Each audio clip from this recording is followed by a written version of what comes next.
Video kali ini saya akan ceritakan kisah seorang pemburu haiwan yang sesat di dalam hutan. Tunggu selepas ini. Assalamualaikum warahmatullahi wabarakatuh dan salam sejahtera. Selamat datang ke channel Ahli Bosku. Baiklah, channel ini banyak menyediakan video-video yang menarik. Jadi jangan lupa untuk subscribe dan tekan butang loceng untuk update video-video yang terbaru. Jadi guys, video kali ini saya ingin ceritakan kisah seorang pemburu yang disembunyi di dalam hutan ketika memburu haiwan.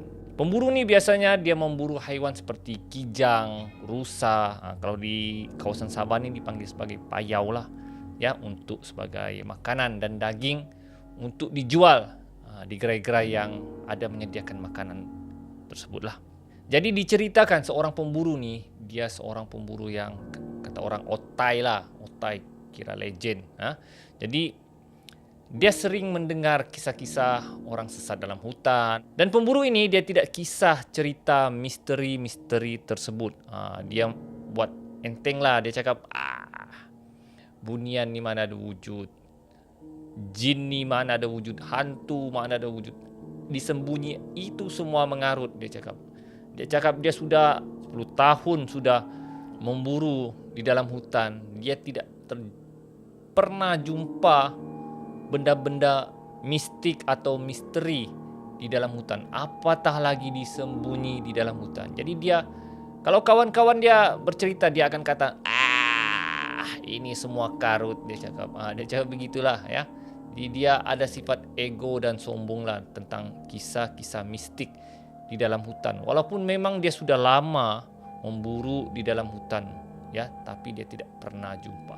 Dia cakap ini semua kisah dongeng. Dan dia cakap orang yang sesat di dalam hutan ni semuanya orang penat, orang sesat, orang haus, orang lapar. Jadi mereka kira orang berhayal lah. Okey, nampak benda-benda tersebut. Sampaikan kawan-kawan dia cakap kau jangan sombong lah Mat, ya Mat, kau jangan sombong lah Mat, ya, satu hari nanti kau pasti akan kena juga. Dia cakap ini belengnya Mat lah, dia cakap, ya, tiada benda itu mengarut. Dia cakap, ya, mengarut. Itu semua mitos semata-mata. Dia kata begitulah. Jadi sehingga kan pada satu hari dia ingin memburu di dalam hutan.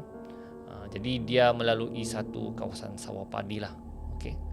Jadi kawasan sawah padi, belakang sawah padi itu dia ada bukit yang hutan. Jadi dia cuba nasib di kawasan tersebut lah. Dan sebelum dia memburu, dia tengok tanda-tanda, pastikan ada kelibat lah, ada tanda-tanda seperti tai haiwan, ada rumput ataupun daun-daun yang diragut oleh binatang tersebut lah, haiwan tersebut. Jadi apabila dia pergi ke tepi sawah padi itu, dia nampak ada kesan tapak kaki rusa ataupun kijang lah, ya, ataupun payau kalau di Sabah. Dia nampak ada kesan tapak kaki dan ada kesan ragut rumput ataupun daun, ya, bermaksud memang ada wujud haiwan kijang dalam hutan tersebut. Jadi apabila dia cek memang masih baru, tanda-tanda tu masih baru. Dan dia cakap ini kali lah, ini kali aku pasti dapat kijang yang besar. Dan dia cakap ini kali memang makan besar lah, dia cakap, kalau orang yang memburu ni. Jadi dia pun ikutlah bekas tapak kaki dan masuk ke dalam hutan. Dan apabila dia lihat tapak kaki kijang tersebut, dia dapat bayangkan, dia dapat rasakan kijang tersebut merupakan kijang yang sangat besar. Dan bagi seorang pemburu, ini satu hadiah bonus apabila aku dapat kijang yang besar. Jadi dia pun ikutlah tapak kaki tersebut, dengan penuh semangat, dengan kepakarannya yang bertahun-tahun, lebih daripada 10 tahun memburu di hutan. Jadi dia tahu tanda-tanda tersebut. Jadi dia pun terdengar kelibat-kelibat haiwan tersebut lah di dalam hutan tersebut. Jadi dia cuba ekori tanda-tanda binatang tersebut. Bukan saja tanda tapak kaki, bukan saja tanda ragut daun, najis dia pun dan air kencing dia pun itu juga tanda untuk memburu haiwan tersebut. Semakin dia masuk dia rasa seperti dia dekat dengan haiwan tersebut. Jadi dia pun terus masuk.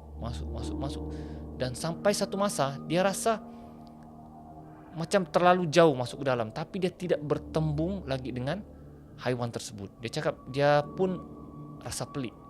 Kenapa masih belum bertembung dengan haiwan tersebut? Dia pun yang terus je lah. Dia pun terus. Apabila terus, dia rasa semakin dia masuk semakin dalam dan kelibat haiwan kijang tersebut tidak kelihatan. Langsung tidak nampak bayang-bayang kijang tersebut. Dan tanda kijang tersebut semakin hilang. Dan di situ dia mula rasa memang kijang tersebut sudah tidak ada di kawasan berhampiran. Dan dan dia pun ambil keputusan untuk pulang semula lah. Kira dia macam balik semula ke tempat di mana dia keluar. Dan apabila dia pusing, dia lihat dia sudah jauh masuk ke dalam hutan. Dan dia baru sedar. Dia cakap, aku terlalu jauh masuk dalam ni. Dia cakap, dia tengok jam, hari semakin petang. Bila hari semakin petang, hutan ni, dia semakin gelap awal sebab cahaya kurang masuk. Jadi dia perlu segera keluar dalam hutan sebelum matahari terbenam. Jadi dia segeralah melangkah. Dia cakap kira macam bukan rezeki lah, ya, tidak dapat haiwan kijang tersebut pada hari tersebut. Walaupun dia nampak tanda-tanda haiwan kijang yang besar, tapi dia tidak kira bukan rezeki lah. Jadi apabila dia pulang, dia rasa macam ada sesuatu yang pelik. Tapi dia tidak hirau lah. Dalam fikiran dia, ini semua mitos. Ya, ini hayalan semata-mata, dia cakap.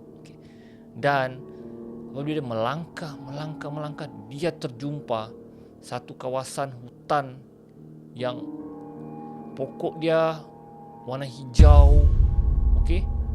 Pokok dia macam ada lumut warna hijau tu. Dan kawasan tersebut memang nampak cantik lah. Ya, dia pun terkejut. Aku tidak ada lalu di kawasan ni, dia cakap.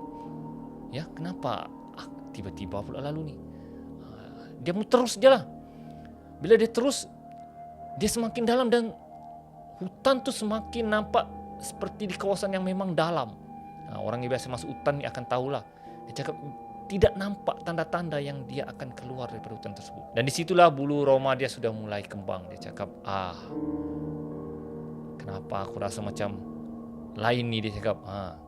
Lepas tu dia masih lagi berfikiran, buang fikiran, dia kata, ini mitos. Dia teruskan perjalanan. Dia terus dan dia masih dalam suasana hutan yang dia nampak awal tadi. Dan hatinya mula risau kerana hari semakin gelap. Bila dia tengok jam, dia lebih sudah berjam-jam berjalan dan disitulah dia mulai rasa yang dia sudah sesat di dalam hutan. Dan apabila dia jalan-jalan dan sampai satu masa air di botolnya sudah habis. Dan baru di situ dia terasa dalam hatinya, aku memang sudah sesat. Dan kemungkinan aku disembunyi di dalam hutan. Dan dia rasa memang disembunyi. Tapi yang peliknya dia tidak jumpa apa-apalah. Cuma dia rasa hutan yang dia jumpa tu bentuk yang sama, keadaan yang sama.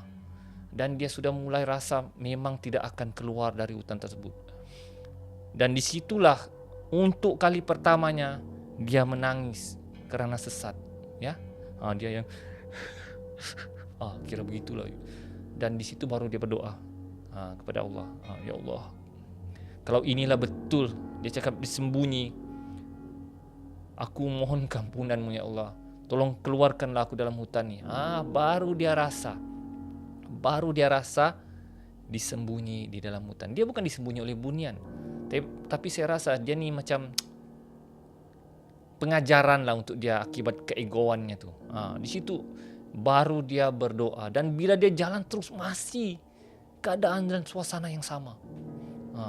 Dan sampai satu masa keadaan menjadi gelap. Kira macam masuk waktu maghrib lah. Dan memang hutan tersebut memang gelap. Jadi dia cuba berusaha tanpa putus asa dan sambil berdoa lah. Dan sambil juga dia menangis, air mata menangis, dan dia rasa menyesal karena tidak percaya dengan apa yang kawan-kawannya cakap selama ini. Dan dia kini rasa ya dia memang sesat di dalam hutan. Jadi dia terus berusaha terus tanpa putus asa.